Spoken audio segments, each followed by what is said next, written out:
With me here in our little booth is Alan Winde, Democratic Alliance Premier candidate. You were out and marshalling lines till very, very late up until last night. What time did you get to bed? Yeah, absolutely. I don't know, 1 o'clock, 2 o'clock this morning.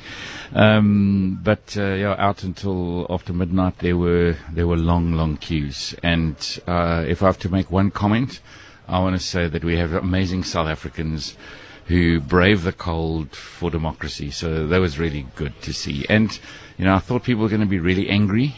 They weren't. They were generally pretty okay.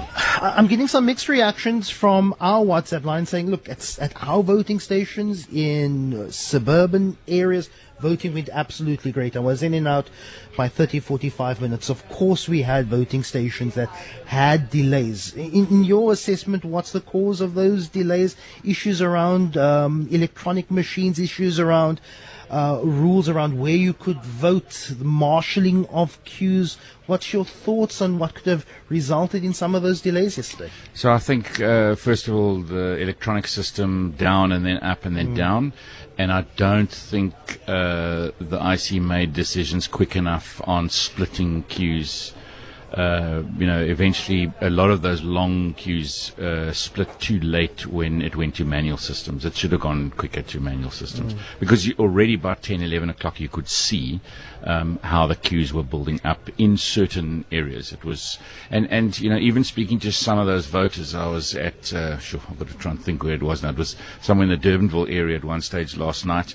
And some of those voters were saying, come on guys, it was the same problem at the local government elections. We had a lot of people registered here and we weren't getting through fast enough.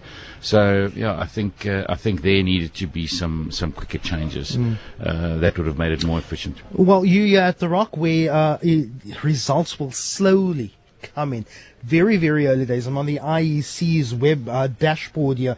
Only 0.89% of counting completed. It does show the Democratic Alliance in with a lead of 59%. Only 14 of 1,572 voting districts have been completed. But what are your projections looking like going into hopefully some sort of clearer picture by mid-afternoon, late evening? Yeah, so I think some of the early VDs coming in, I think we've done okay.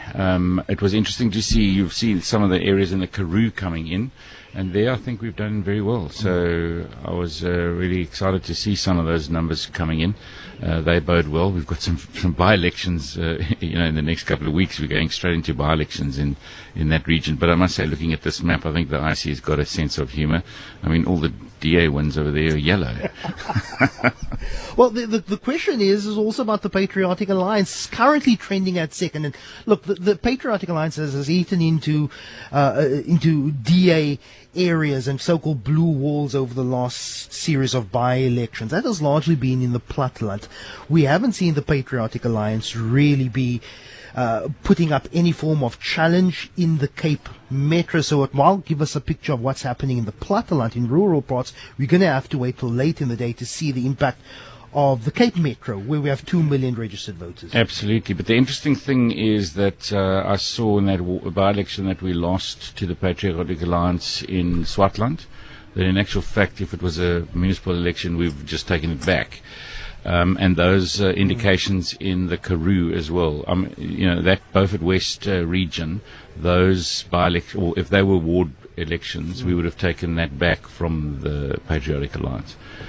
So areas where they have won, I don't think they've sustained it. But, it's still very early days. Alan Winde, thanks so much. Really appreciate your time.